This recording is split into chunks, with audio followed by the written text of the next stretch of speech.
Welcome back, ladies and gentlemen. Well, the Democrats have a great new strategy for winning elections. It's a bumper sticker. Their new slogan, "We have a better deal."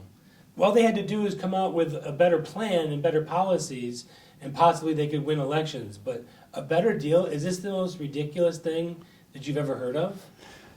You and feel that way, but how many other people feel that way? I mean, is this like hope and change again? Look, the good news is the Democratic Party has never been weaker. All the years I've been following politics, I've never seen this country which have a leading party, and most of the time the Democrats have controlled the Senate and the House.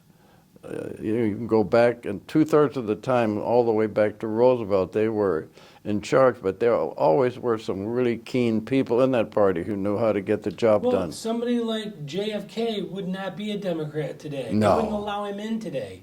I mean, the Democrat Party is the ones that booed God at their convention in 2008. I think the Democratic Party is much more pictorialized by a Bernie Sanders than anybody else. They might as well change Or their name. Keith Ellison, Well, they might as well Maxine Waters. Yeah. Well, and this guy Perez or whatever his name is. Santa I mean, Claus. those guys are creeps. That's all they are. They don't get anything done. How can anybody defend what those people are doing? They're doing nothing. So it seems like Trump is going to try and drain the swamp now. We've got a new House investigation opening up that's going to look into Loretta Lynch and James Comey's abuse of the email scandal, which brings back Hillary Clinton. You just mentioned that in the last segment, pulls her right back into this. But as we've seen over the years, nothing ever seems to really happen to this. Is this a different time and a different era? It's a different time and a different era, and it's very dangerous. I go back again to my German experience. In the 1920s in Germany, you know, they had the biggest, worst inflation any country's ever had, and they got out of it.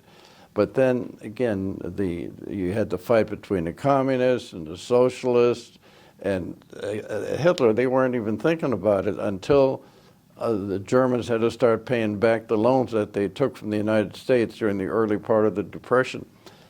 And then they couldn't pay back, and the people got scared because they went from 5% unemployment to 40% unemployment. And then suddenly the German people, quote unquote, and the Nazis were born by the German people. They said, we need an ultimate leader, and they got the ultimate leader, and he got them jobs, and he built the Autobahn, and do you know he was also the chairman and the inventor of the Volkswagen, which means people's car.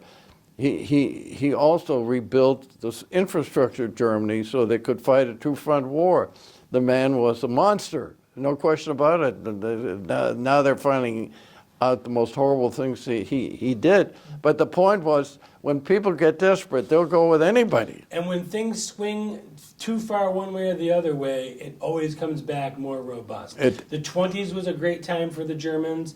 The 30s was a horrific experience for them. No, that was not horrible. That was a great experience. Are you kidding? Excuse me, the 20s and 30s were great. The 40s is when we started to see the problems. No, not true. I mean, the Germans, until they got their nose bloodied in Russia, and when finally Churchill and Roosevelt and even beasts like Stalin got together, and they started killing off a lot of German soldiers and so on. And you know who was probably the most patriotic guy people hardly talk about? The guy was head of the British Air Force. He said, we have to show these people once and for all never to do again what they've been doing. They bombed every German city to smithereens. They used to have 1,000 bomb raids where at night the British would take over, and in the daytime the Americans took over. Do you know the raid on Dresden in February when all the refugees were being pushed from Eastern Germany into Central Germany? They killed 80,000 people strictly by bombing, and by straight bombing for 3 days, and night and day. It was deliberate because the war was coming to an end. And the British said, listen, for once and for all, there's the only way to teach those Germans a lesson. and they just smashed them into smithereens. And they learned their lesson. However, I think they might have been a little bit too soft based on where they are now. Well, no, the point is they're beyond the point of no. I would not even think about Germany anymore. It's not the same country. I mean, you go back to Otto von Bismarck, who was the greatest chancellor Germany ever had. People were, look how Hitler took over all of Europe. You know, they fought the French for 4 years to a standstill. And if it wasn't for the Americans, he would have even gone farther. Absolutely. You know that the Americans were the ones that pushed to have a cross-channel invasion, D-Day. Churchill didn't want that. He wanted to go through Greece and Eastern Europe to save Poland. Well,